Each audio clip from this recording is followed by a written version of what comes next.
Welcome back to the Gardening with Joy and Holly radio show. Thank you for being with us today. Thank you for allowing us to be part of your day.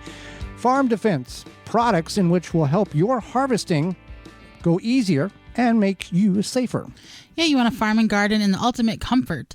Farmer's Defense has lightweight and durable sleeves to protect you against the elements while farming. Farmer sleeves are often unparalleled. They offer unparalleled protection of arms and skin for any farmer, gardener, or outdoor worker. The sleeves are cooling, comfort, protection against the elements, and outdoors.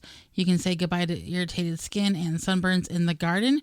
An alternative to thick clothing, Farmer's Defense is made of wicking material with UBF protection factor of 50 plus to protect you from allergens and scratches. To find all their great products and more, visit farmersdefense.com. Now, the key to all gardeners who have gardens is to get the most out of their garden, to get the most production possible, and essentially doing it with the least amount of effort, not overworking the garden, not overworking yourself, but getting a good return on the investment of your garden. Right. So you want to, I guess, garden smarter, not harder. Okay. So one way you can get the most production out of your garden this year, and as we come upon Memorial Day, which in a lot of more northern growing zones is when a lot of people start to think about planting. So one thing you can do over the next couple weekends is think about your soil. So maybe you want to add some compost to your soil, or you want to add some organic matter, and then this way will help keep your soil fertilized and fed throughout the season. Buy in bulk, yeah. So if you say you want to refresh your garden beds, you might want to consider getting some compost delivered.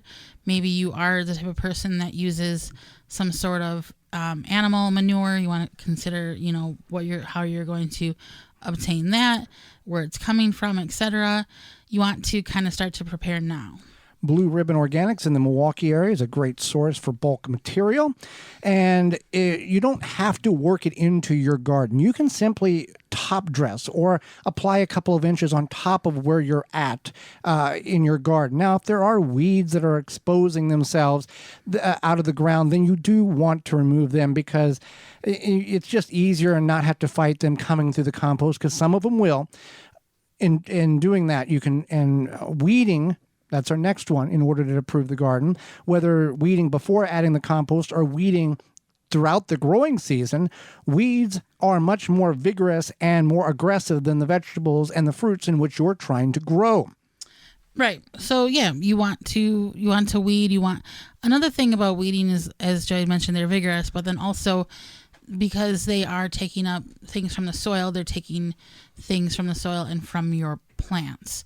So you want to think about how they could also be crowding the roots and or robbing the soil of nutrients. Yes. And weeding doesn't mean going in and ripping the top of the plant off and going, hey, it's not there anymore. Roots of these weeds are designed to regrow and continue to fight for survival. So even if you pull part of the root out of a dandelion or a wiregrass or a piece of fescue, there are many different roots underneath the soil that are going to regenerate a new top growth.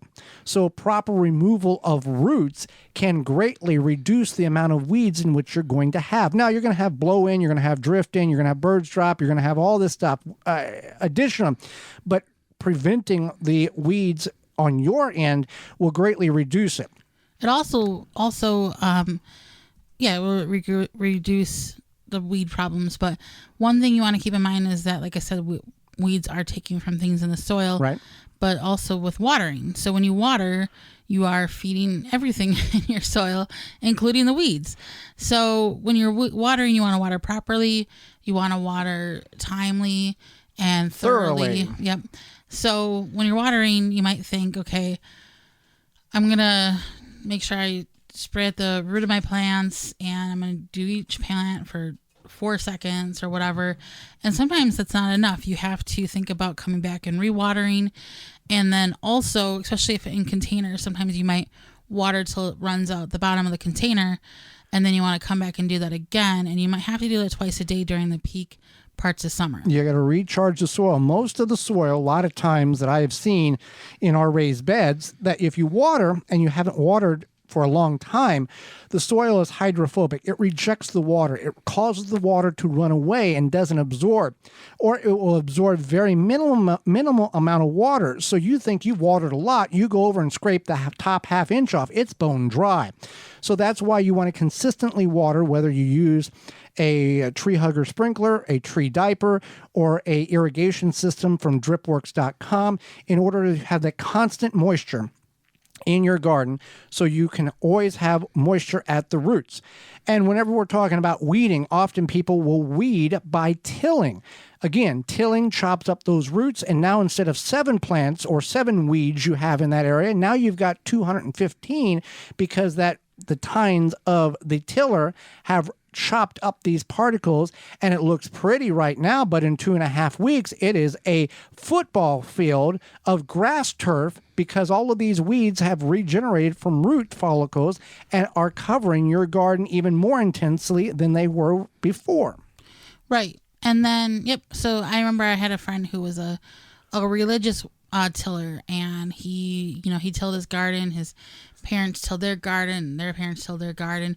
And when I explained to him that you are chopping up these weeds and they're propagating themselves, and he's like, yeah, but I thought that, you till the weeds into the soil and that takes care of them.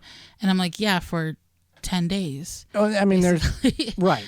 Yeah. Now we will remove the weeds and then put the weeds on top of the soil to create a mulch layer and expose the roots in order for them to die. Some people will spade the small ones over, and that will kill them that way. Watering, plant the things at the right time of year.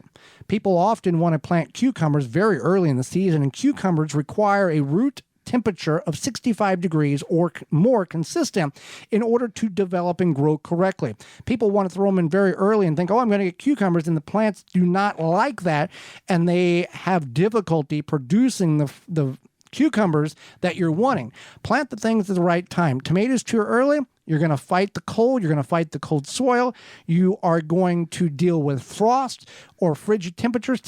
Tomatoes do not like temperatures below 50 degrees. Now, they won't die, but you're stunning them. You're causing problems. Wait until the soil is 50, 55 degrees consistent, and then put the tomatoes in. Being the first person to have a tomato on the block, in the neighborhood, at the church social, there's a lot of extra work that you're putting into in order to get that first tomato. Just wait and do it at the more appropriate time, and then you won't have as many stressors in the garden. Plant radishes and lettuces and spinaches in the spring and in the fall. Don't try to grow them during the summer, where they won't grow hardly at all. They will strictly go to seed because of the heat and the day length. So knowing what to plant and when to plant it can greatly increase the productivity of the garden, because you're planting them when they're designed by nature to grow. Absolutely. And then, so let's talk about shade versus sun. And this can be a key factor. A lot of people don't realize that they are either not providing enough sun to certain plants, or they're basically cooking their plants, certain plants. So there are different crops, especially there's a little saying that if it's green, if you grow it for the fruit or the root, it needs full sun. If you grow it for the green, it can be in the partial shade.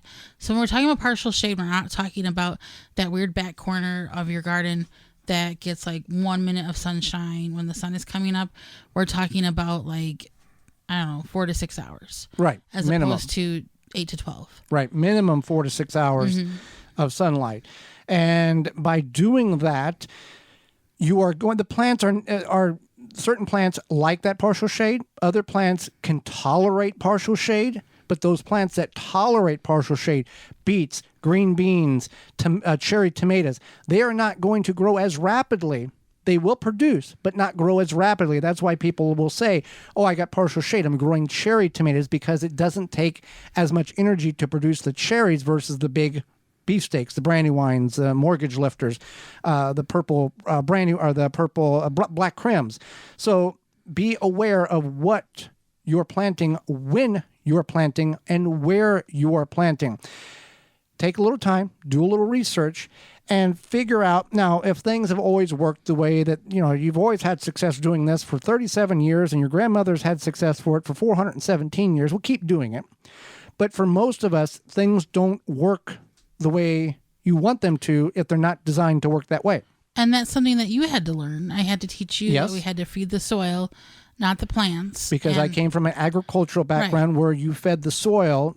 The soil was the media, was just a holding place for the you crops. fed the plants. Right. No, right. Yeah. Yeah. You pumped the fertilizer in the field, and the plants fed off the fertilizer, and the medium was just the soil. The soil was dead. And this was an non-organic agricultural background. Organic farming, the soil is the feed for the plants, and it grows there and it feeds off the soil. So, yes, you have to keep that in mind. Yeah. So you want to keep in mind that it's important to, yes, you may have done things one way, but as you learn things and continue on, you can make changes, you can make tweaks, you can try new things, and you don't have to try new things in your whole entire garden. You can always just designate one area to see how you like it, but it is always a learning process. If you want to control beetles and grubs invaders without affecting the rest of your ecosystem in your yard, then Grub Gone and Beetle Gone are the solution. Phylums Grub Gone and Beetle Gone target a wide range of invasive and destructive beetles, weevils, borers without harming non-targets such as bees, ladybugs, butterflies, earthworms, or other beneficial insects. You can purchase from these products locally in Massachusetts at Ward's Nursery, McHugh Garden Center, Hyannis Country Gardens, in Connecticut at Van Willigens Garden Center, in Maine at Salisbury Organics, and in New York at Fadigan's Nursery, and in Ohio at Berlin Seeds. If you go to phyllumbioproducts.com, you can find all the information there. You want to target the pests, not the rest. That's PHYLLOM bioproducts.com. For more information, please visit thewisconsinvegetablegardener.com.